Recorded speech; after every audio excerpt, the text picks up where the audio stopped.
Vllaznia Futsal ka marrë fitoren e dytë në kampionat, ku Qeblut mposhtën me një rezultat të thellë 12-2 ekipin e forcave të armatosura në ndeshjen e luetur në Pallatin e Sportit Qazim Dervishi, ku Qeblut dominuan këtë përballje në të gjitha drejtimet, teksa protagonisti kryesor i vllaznisë ishte Denis Çoka, i cili shënoi plot 4 gola. Ndërkohë edhe Gokaj dhe Hyseni shënuan nga 2 gola, ndërsa nga 1 gol shënuan edhe Tafili, Mesi, Djepaxhia dhe Gjoklaj.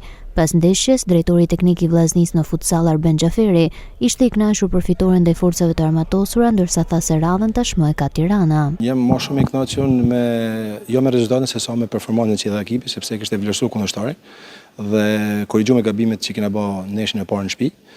Jam i kënaqur me performancën. Munduam që mi dhanë minuta gjithë ekipit, sepse janë në një fazë ku ekipi duhet me dhanë sa më shumë, sepse faza përgatitore ka bërë atë të vetën, dhe të gjithë dëshmojnë që ishin gati, edhe ata që ishin stol dhe u futën dëshmojnë që ishin gati për me dhanë sa më shumë për ekipin. Kampionati ka prap ndeshje, kena ndeshjen e radhës në Tiranë dhe mungojnë rreth 4 deri në 5 ndeshje, por ne ambicet tona i kena jo minimaliste, por shohim, do t'i marrim ndeshje mas ndeshjes. Një super ndeshje, sepse është ekipi i parë që kryeson klasifikimin.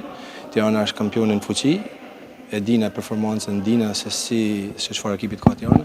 Ne kemi kohë, kena avantazhin se kena kohë me përgatit gati 9 ditë 10 ditë ndeshje. Shohim, do t'jena gati për luftë. Nga ana tjetër, drejtori i ekipit të forcave të armatosura, Gerant Qerici, tha se ata janë një skuadër e re dhe ndoshta nuk janë ende aty ku duhet. Së pari, një falënderim të veçantë për mikpritjen e shkodranëve. Është një ekip i ri, ekipi i forcave të armatosura, është një kënaqësi që marrin pjesë në kampionatin kombëtar të futsallit.